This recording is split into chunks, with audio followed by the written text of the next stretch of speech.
Okay, my people, heavily belated. Heavily belated, but I'm grateful to DSTV because your boy was able to watch the game. The honest truth is that I didn't watch the full game.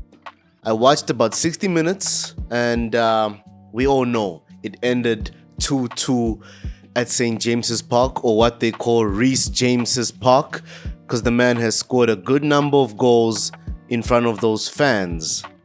Chelsea were losing 2-0 at halftime and had to come back via a brilliant free kick by the captain himself, Reece James, and then a goal by Joao Pedro, who is slowly but surely improving. But I have said, guys, Joao Pedro is better as a number 9, especially when he has Cole Palmer in the lineup. So, what's my analysis of the game, guys? I'd like to go from back to front. So, I'm going to start in the back line and look at our back four, which is heavily standard, right? We have Gusto at right back. We have Kukurea at left back. What I noticed first half, first thing, Kukurea has played so many minutes, guys. The man is tired. So instead of inverting Kukurea from the left side into the midfield, we invert Gusto from the right side into midfield. However, we couldn't even do this in this game. Gusto couldn't invert because Anthony Gordon was so high and so pacey, which we know about Anthony Gordon, that Gusto just had to sit back. Gusto even got a knock or two in that first half, injury scares, but he had to track back and stay back. So in the midfield, I believe Maresca tried to be a bit innovative, which didn't work out because Fofana was trying to drive the ball out of the back line, get into the midfield. And what happened when Fofana did this that one time in the first half, guys? He loses the ball, and Newcastle, with their high press, high intensity football, they had numbers in our box, and Voltemade put the ball in the back of the net. Shambles in defense for that first goal, if I'm being honest, but it resulted from Fofana trying to drift into the midfield. And then you also saw Chalobah trying to do a very similar thing in that same half, first half. Chalobah drifting close to Moise Caicedo in that midfield.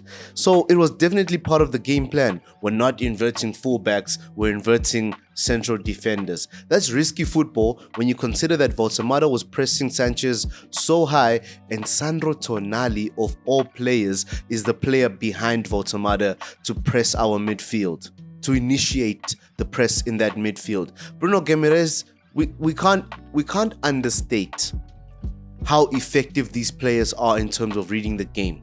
In midfield, they had Jacob Ramsey, of all people, who was sort of the player collecting the scraps, winning the second balls. How is Jacob Ramsey winning the second balls when Reece James is in the midfield? Moise Caicedo is a bit more deep lying, trying to intercept passes that Newcastle tried to create through the lines.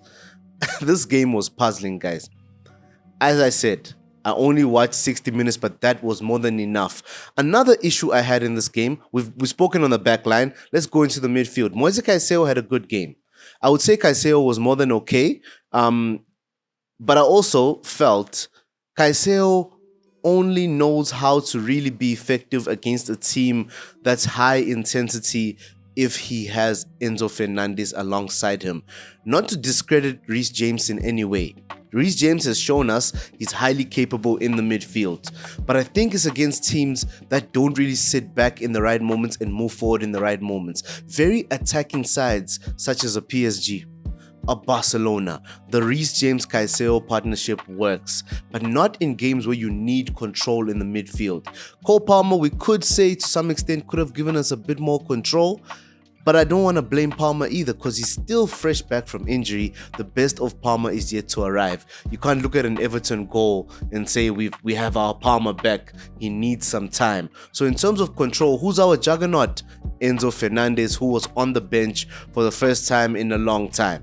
And we felt it, or I saw it, guys, in game. We needed Enzo Fernandez in this game. But I'm happy that Maresca's resting him, or rested him for this game at least. And fortunately, we didn't lose the game. So we moved to I think I've spoken a bit on the midfield. And I think the main point is Enzo Fernandez. Front line, I'm not even going to look on the right side and consider Pedro Neto, who was up against a high-flying, in-form Lewis Hall, former Chelsea player. Breaks my heart. So we'll just put Neto close to Lewis Hall because Lewis Hall sort of bagged Pedro Neto. Neto couldn't do much. Joao Pedro trying to do his drifting movements as a false 9/number 9. But the main focus is the left wing. Because Garnacho, our pacey left winger Garnacho, looks to be preferred ahead of Jamie Gitsons definitely. Let's see what happens when Mudryk returns. But Gitsons was up against Lewis Miley, guys.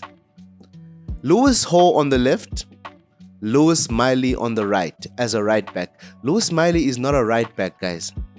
I was having a conversation with the boy, and it seems most English midfielders, young English midfielders, are being converted to fullbacks. Miles Lewis, it's crazy how they all have Lewis, right?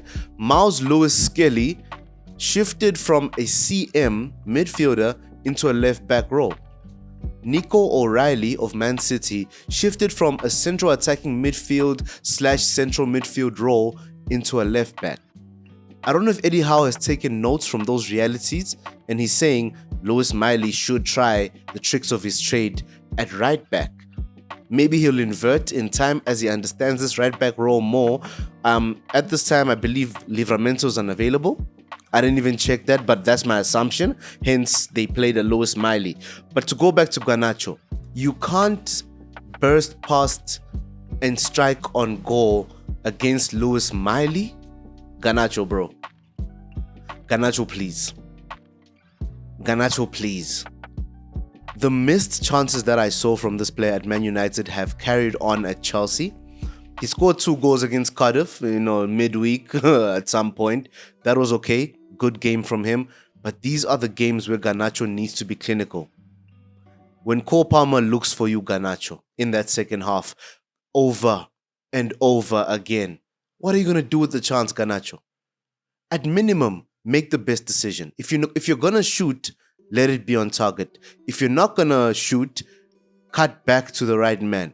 When Palmer gives you the ball, what's Palmer going to do? Palmer's going to drift into a space where he's free to shoot. So just lay it off back to the player that you received it from. That's simple football that can be highly effective, especially when Palmer is drifting from this left side. Alongside you, Garnacho, I'm speaking to you if you're watching, or anyone that can get this through to Garnacho, I'd appreciate you get me? So if Garnacho's receiving the ball from Palmer in these spaces, and Palmer would drift into these positions, why not just lay it back to the man, Garnacho? Give the ball back, bruv. Like, you lose nothing. You lose absolutely nothing. And you know what Palmer will do, Garnacho? He'll make you look good. Because if there's another player, e.g. Joao Pedro drifting past Fabian Schär or even around him on Lewis Hall's side, Palmer will find this player for you, Garnacho. That's why you have Palmer. That's why we need a talisman, a creative player in that midfield. That's what they're for, Garnacho. I know maybe Bruno Fernandes or Bruno Fernandes was more deep lying in moments, so you couldn't always cut it back to him. You're in a different team now, Alejandro. You're in a different team, bro. I didn't think this would become a mini Garnacho rant, but I'm not happy with his game, and I've been enjoying Garnacho. I feel he's been okay in his Chelsea career so far, but it's December. And if we're not going to have that effectiveness from him, hopefully Mudryk returns and displaces him, or we find Jamie Gitsons a run of form and we start to cook, guys, because I can't have that Garnacho. I can't have that. We're playing Villa soon, I believe, and we need players like this to be effective, guys. But that's my not shortish, but concerned analysis of the game. Let me know your thoughts, guys.